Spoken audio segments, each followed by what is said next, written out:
Welcome to the Buddy and Shane Show, brought to you by AIA Australia, a life, health and wellbeing insurer with a commitment to help Australians lead healthier, longer, better lives.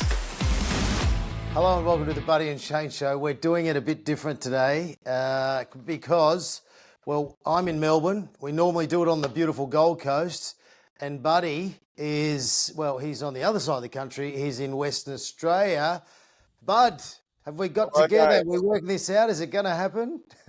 It is, mate. I'm back home in West Australia on the outskirts of Darwin. We're up here for a few days, taking the family back where it all began for me. So it's going to be a special few days, which would be nice. Looks like you're on a farm somewhere. Mate, I am. I'm on a wheat belt farm. It's absolutely beautiful up here, so it's nice. And how are you, mate? How are you? I saw you a little bit of carry on yesterday at the Hawks 100-year anniversary. Well, I'm wearing John Kennedy Sr.'s jacket from his coaching days. It came out of the museum. I was entrusted with it for the day. I did get a message after the game, "Where's the jacket?" And I said, "No, I'm going to use it for the podcast tomorrow, if that's okay." Yeah, I'm pretty sure they're going to send security to make sure they get it back. But I went through the pockets, didn't find any money. And it was funny because you'd see people and they'd look at your jacket and there's a few holes, there's a few moths holes and a few tears and whatever. And I think some people thought I was a bit homeless. I thought it looked awesome. It looked really good. Anyway, no, it's an honour to be able to wear this, and it's an honour to wear it on the podcast. I do have my little mic there, which reminds me of one of your favourite players, actually, with a bit of black hair through the middle. Bit of Your Gary. favourite player, but yeah, that's it. Little Gary line on my chest. Hopefully that's not too off-putting.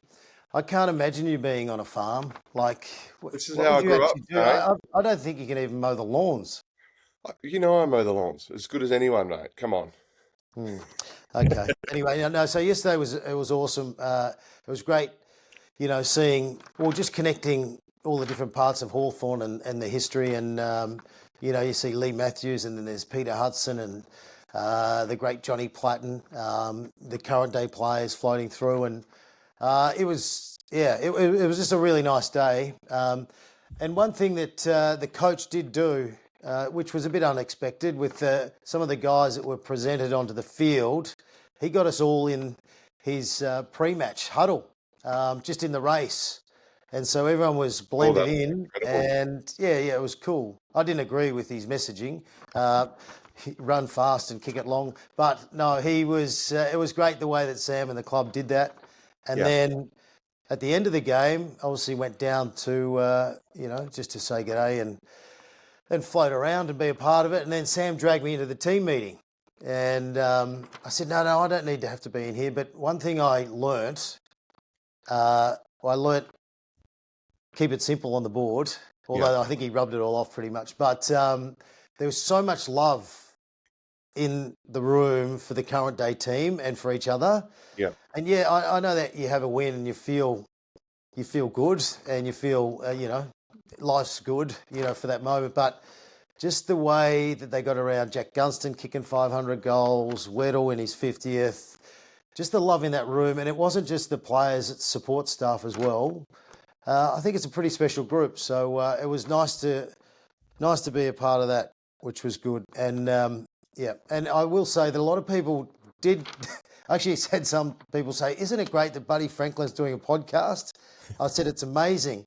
And then if someone said to me, "Yeah, I'm not sure he's doing it with, but he's actually doing a podcast With some host. Yes. And I'm like, that's me. I'm doing it with him. So obviously no one's taking any notice of what I say, but it was all good. Now, I've got my brain been thinking, and don't forget you can follow us on YouTube and our podcast channels. Get social with us. But my creative brain's been hard at work because, we've got some amazing players at the moment right across the competition. And I thought, how can we market them? Because I know that you are very good in the corporate world. You do stuff with Kia and, you're very selective, but you do a wonderful job.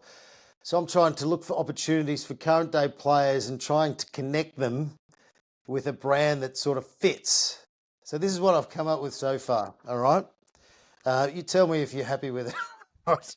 So Well, Dangerfield, who's absolutely on fire, I thought maybe like some kind of panel beater business because he's just smashing packs. Like he's just seriously smashing some packs. Bontempelli has to be. We very much, we love Kia. It's a beautiful car, but he's a real Rolls Royce, isn't he? He's top of the range. Buddy Smith, I think he could be a hand model because he's been doing a lot of gesturing to the crowd. So I think he could do something there. And then this is the one that I think is really going to get a bit of traction. And it's off the back of what we've been discussing over the last few weeks. Beautiful hair. Is Levi and Will Ashcroft. They have the most beautiful volume and thickness of... Like Dermy's back in the day.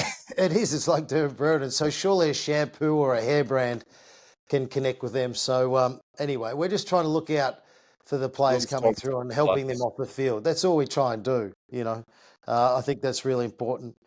But so tell us about the footy. Did you get to watch much footy because you're travelling around the countryside in Western Australia? Yeah, I watched a few games, but not as many as I had previously in the previous weeks, which was a little bit disappointing. But there's some great games though, wasn't there? Obviously. Yeah. I thought the Q class last night was a great game.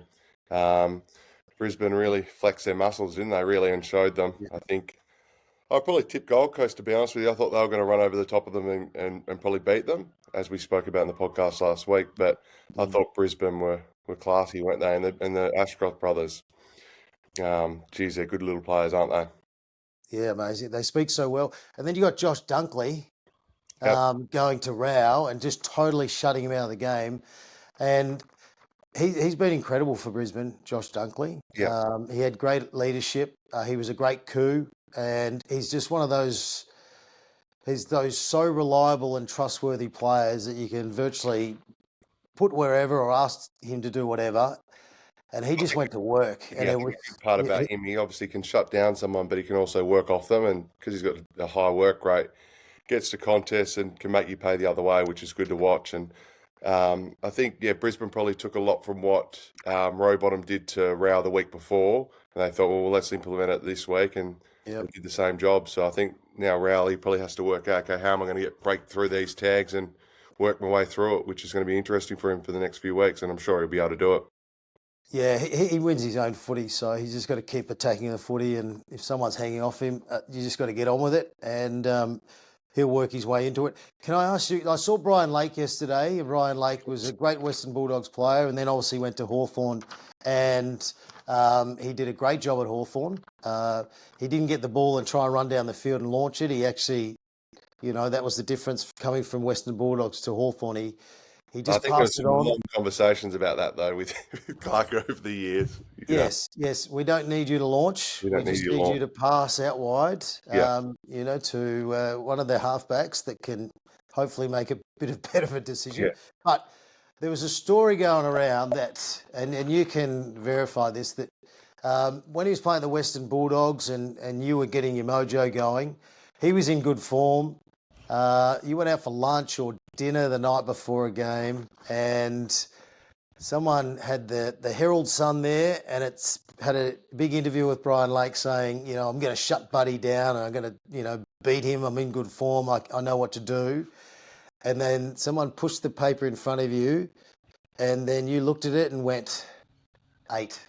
I'll kick 8 on him. And then the very next night, you kicked 8 goals on him. Is that true or not?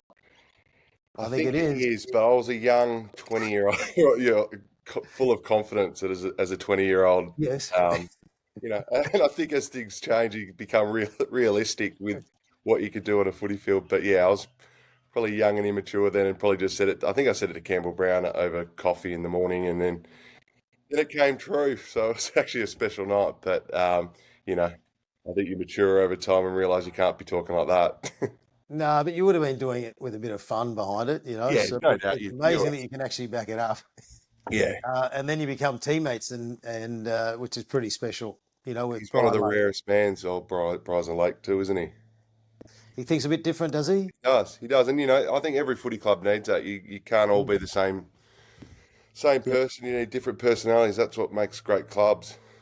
Yeah, absolutely. Hey, we're going to have a look at a couple of games. Essendon 3-point victory over North Melbourne. North Melbourne, much better the last few weeks. They had their chances, a few injuries for Essendon, but North Melbourne's first quarter's no good. They haven't won one all year, which is, I should have said something to Clarko yesterday because Alistair Clarkson was there, which was great to see. So I should have had a word to him and said, come on, mate, get your team to start a bit better.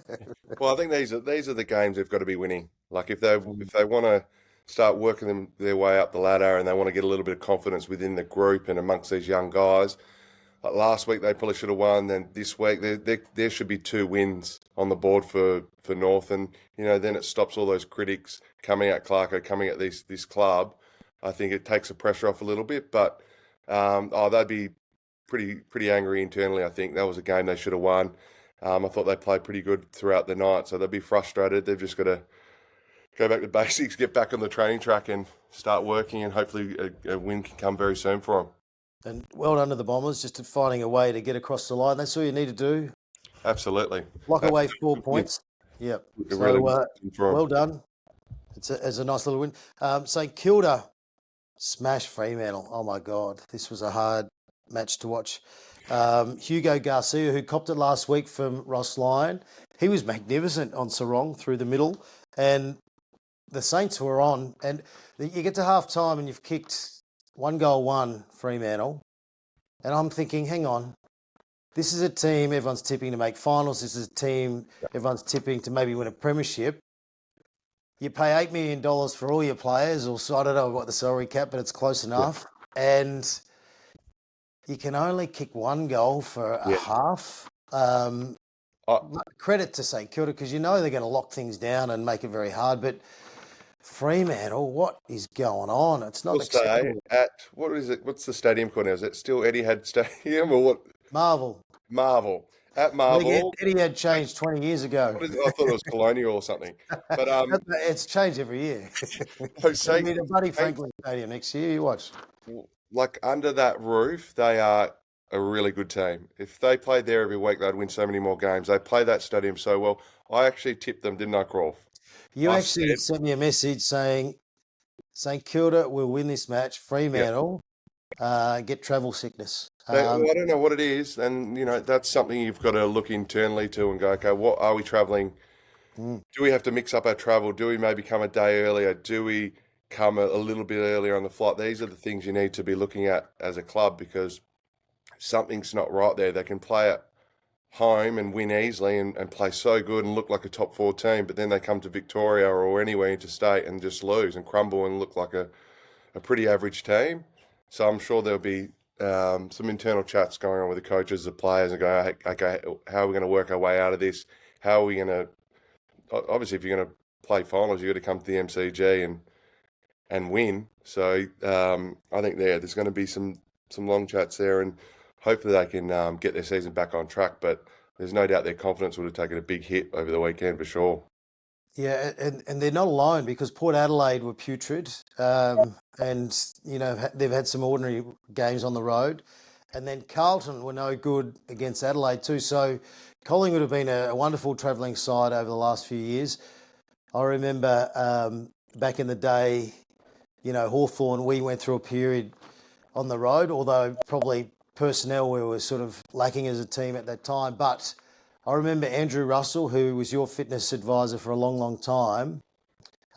Every time we go to Perth, because you wake up in the morning, you have your breakfast, you go to the airport, you get on the plane, you have your breakfast. You get there, then you go for lunch, then you go and do some training, and then you've got a full buffet for dinner, and then you play the game next day. And so we were finding, why are we feeling so sluggish? Why are we feeling like we've got cement boots on all the time? And then we tracked it down. We were eating too much. We were drinking too much water as well. So it wasn't our natural preparation. So from then on, we got rid of the dinners. Yeah. We got rid of the extra breakfasts on the plane. Yeah. And we virtually treated it like we're at home. So you just have your one meal, you get to order your chicken or your steak or whatever. And our performance went through the roof. So maybe it could be as simple as that, And that takes time. They're still pretty young, I think, as a group. They're playing a lot of kids still, Fremantle, but things like that, preparation, what you're putting in your mouth, how you're preparing, that takes time. And obviously, them traveling every second week, um, it's a grind. It is a grind, especially traveling from Perth to Melbourne. It's not an excuse, but that things can take a little bit of time, them getting their routine. But you'd expect a bit more effort than what they did on the weekend. So I think as a supporter, they'll be disappointed, but I'm sure they can bounce back and get back on the winners list for sure. Bulldogs 90 points, 90 points against Port Adelaide. English was unbelievable. Bontempelli, our man. Bont, How do English, you sum him up? How do you sum Bontempelli up? freak. Yeah. Like, what is he? He's nearly 29. He's been doing this for over 10 years now. He's just an absolute gun. I love the way he plays. Just such a great, humble leader, and everyone follows him. And they're the informed team at the moment, and they're just a great team to watch. I think they're going to be up there in top 4 this year for sure. Well, you called it last week. You said Luke Beveridge, I think he's the best coach. Yep. And you are a huge support for him. Well, I think at the moment he's coach of the year for sure. With what he's done, look, then they've lost some players too. Some players have left, some really good players, Yep. and he's just continued on. And it's good to see. And I think they're going to be thereabouts at the end of the year for sure. What about Geelong and Collingwood? What a game! What do you think of that match? Incredible. I think that was one of the best games I've seen in a long time. Really? Yep. Oh, it was incredible. 2 huge clubs having a red hot crack, and I think it said a lot about Geelong. Really, like that was probably their worst loss they've had in a long time last week. And then you always knew that they're going to fire back because that's what good teams do. And led by their captain, Big Danger. Like what an incredible game that was. He's just, like you said at the start, he's just a bull, isn't he? He's a big boy. That was one of the best games I've seen by an individual for a long time. When the game was up for grabs, Yep. he had 13 touches in the last quarter. He just went bang, have that, which was just impressive to watch. And they just keep going on, don't they, Geelong? They'll be thereabouts too. They do, and they put the clamp on Nick Dacos in the last quarter, something you've been saying you need to do. So they did a good job. But what I loved about this game was you knew Geelong, after getting smashed the week before, they were going to be good around the ball and around the midfield because they got smashed there. So they were on early. They're very good first quarters, although Collingwood somehow found a way to keep themselves in the match, then got in front by the end of the quarter. Yeah. And then you thought, gee, how good are Collingwood, just the way they're setting up and what they do. But Geelong were just hanging around like a bad smell, and it was just work rate. It was fantastic to watch. It was such a wonderful game. And, if only we could have a game like that every week. Yeah, I think if you're Collingwood supporter or anyone at the club, you'd be still proud of your boys. Like they had an absolute red hot crack, didn't they? And they fell short, but I'm sure they'll be seeing each other at the end of the year. That's for sure. The D's are back. 32-point victory over. It wasn't looking good, but over West Coast, which is good. Max Gawn. Most possessions ever. Hey. Career best possessions for Big Maxi. Yeah, right. It's looking like 8 All-Australians for the big fella at the moment. He's just continuing on, isn't he? And I tell you what I did love, and I think it's a great example for older players, especially when, a lot of people have been saying, the Melbourne midfield, Viney's almost sort of nearly towards the end and so forth. You go and watch his footage, and I can't express enough to anyone who wants to understand role playing and doing what you need to do for your side and whatever the coach has asked. But the way that he went to Harley Reid, and I tell you what, Harley Reid could not find any space whatsoever, and it's like Jack Viney hasn't been fed for 3 weeks, and it was like Harley Reid was like a Scotch fillet, like a delicious Scotch fillet. And I tell you what, the aggressiveness that he would go at him, the way that he manhandled him and mauled him in the right way. Yeah.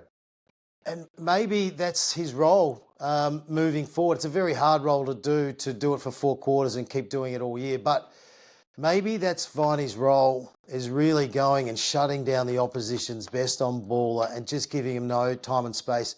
And I can't express enough. Go and have a look at some of the footage. It's just exceptional. And we know he's been a wonderful player, but it's exceptional. I think it says a lot about where West Coast is at too, because if a second-year player is getting tagged, I think that says a little bit whereabouts they're at the moment is they're building. They're going to be obviously probably looking and go 4 or 5 years away from getting back to compete. You'd probably think in finals, because if you're getting a second-year player getting tagged, I think that says a lot. But it's a feather in Harley's hat, really, isn't it? Cap that he was able to get a tag. But yeah, Viney was all over him, really. And Harley will learn a great deal from that, even though he'd probably thinking, "Wow, that was tough." But he'll learn so much from that experience, from a player with the aggressiveness that Jack Viney has, and he'll learn so much, and it's only going to benefit him moving forward. Sydney, your mob. I didn't think they could beat the Giants, but they did. Started well, just hanging around. They get a few good players come back second half of the season. Maybe they can make a bit of a run at it. Well, maybe. I think Brisbane were in the same position last year. So, anything's possible. I think it was a really good game. Like Sydney came out firing again, which they did last week. They started well, kicked the first 4 or 5 goals, and then let them back in. And GWS came back at them and then kicked another few goals and they got within 5 points. But it was just a good game. I thought it was a really good game by both clubs. GWS were having a red hot crack. They were playing some really good footy. But I thought Sydney, they're two guns. Again, what I spoke about last week, I think when Sydney are up and about, obviously they've got injuries. When Sydney are up and about and playing really well, Warner gets off the chain. He wins the Brett Kirk medal. And then Heaney, especially in the first half, he'd done his damage and really played a great game. But I think those two got off the chain again. And they were the difference, to be honest with you. And the Giants, I rate them so highly, but I don't know what's missing at the moment. They've virtually got to sort of go back to the drawing board and reassess, because their form over the last few weeks, not acceptable. I thought they played pretty. Like, you look at that game, we watched it. They played pretty well. I think they were in the game. Probably missed a few opportunities. They were breaking through the corridor. There was a couple of balls that just missed the target, and if they had have marked that or had taken the ground ball, there was heaps of space at the back. And I think there was little moments like that throughout the game where they could have done a little bit more damage, but just missed opportunities. But yeah, they'll be disappointed with that loss. And it's a long way back. Where are they? Actually, I think they might be 8th. They're still in the 8th. So, they've got to get going and start winning. But I'm sure, like as I said before, they've got a really talented list, and I'm sure they can turn it around very quickly. Now, you kicked 1,000 goals. You played in premierships. You played in the big games. But was that the highlight of your career, playing in the Battle of the Bridge each year? Which bridge do you actually play for? Which bridge is it? It's not even the Harbour Bridge, isn't it? I don't know what bridge it is, mate. Multi, is it? I'll tell you what, your background looks amazing. The clouds are gorgeous. It's like you're on a movie set. You're making another movie. Yeah, Rusty's in there. Just having her. Hey, so just back to the Battle of the Bridge. Yep. So, because you have Anzac Day where, the players, have some of the Anzacs come in and talk about the history of the game and so forth. Did you as a club go and look at bridges and talk about the history of some bridges just to motivate you for those matches? No, I will say the GWS game, like when you play GWS, the boys absolutely loved it. Like playing in a derby's awesome.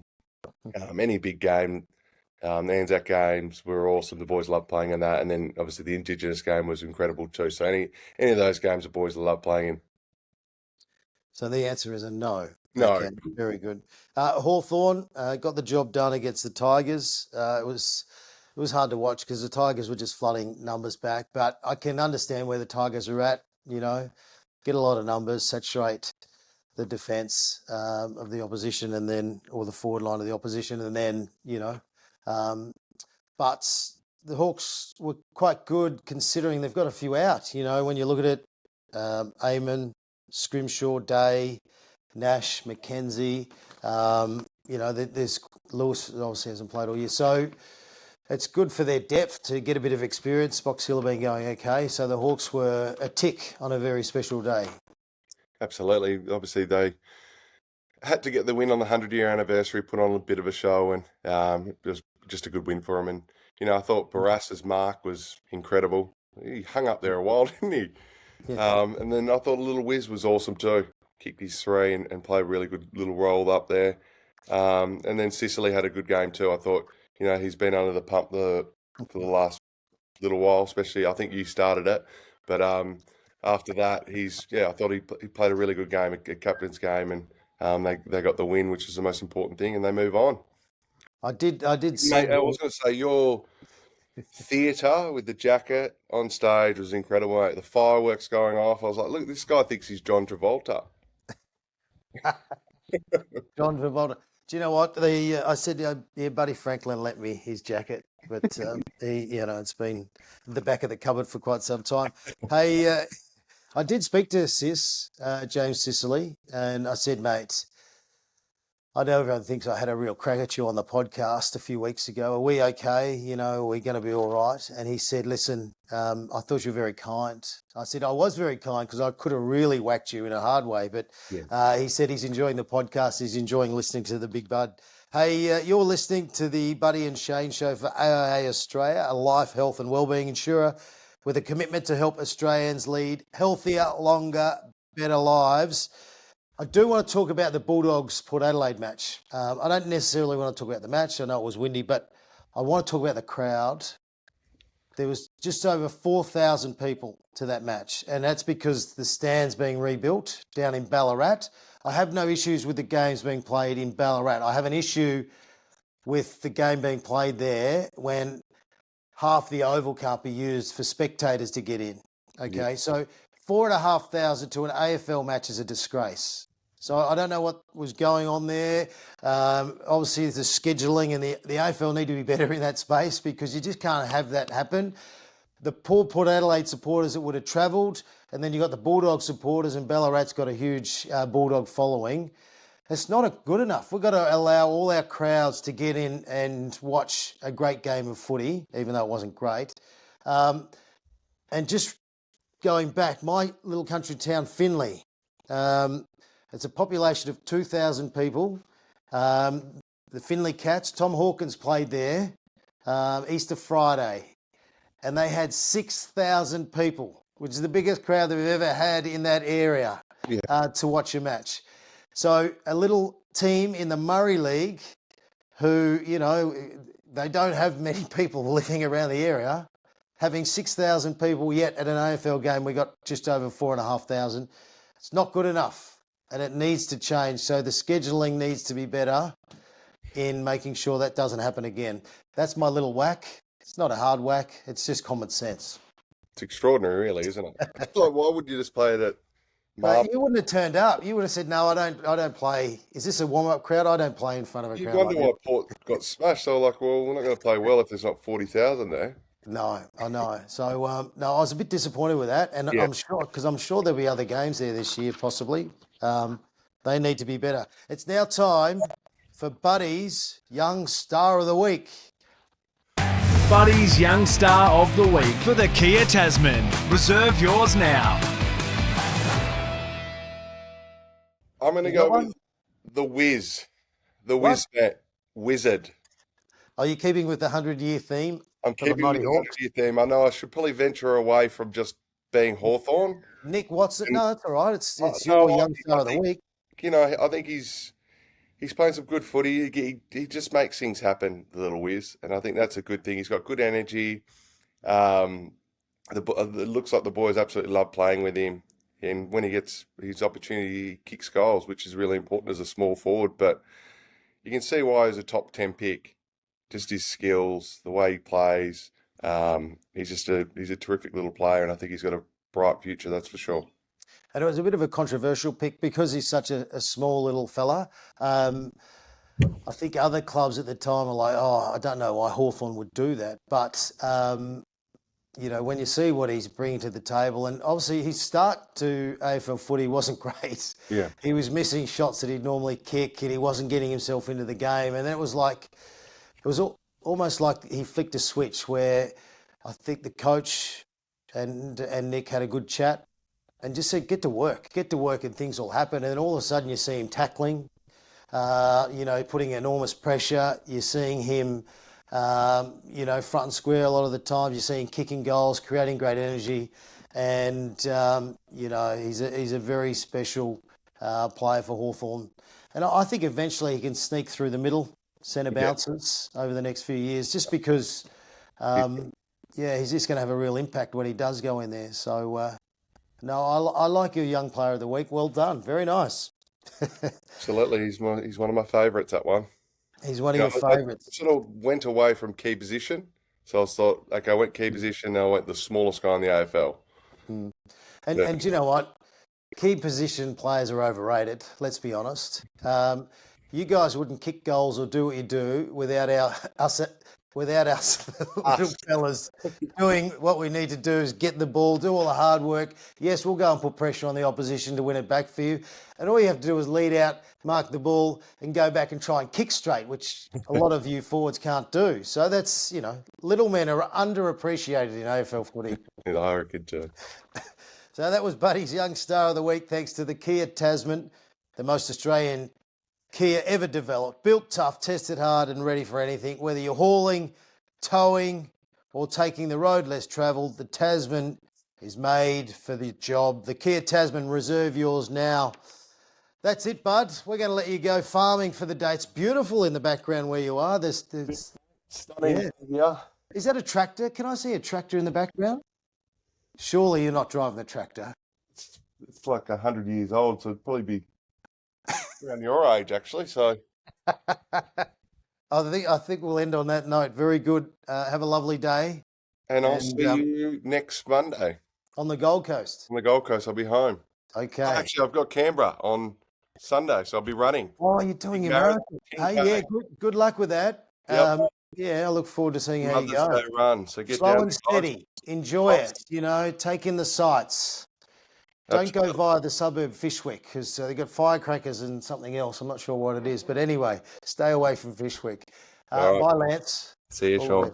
See you, mate.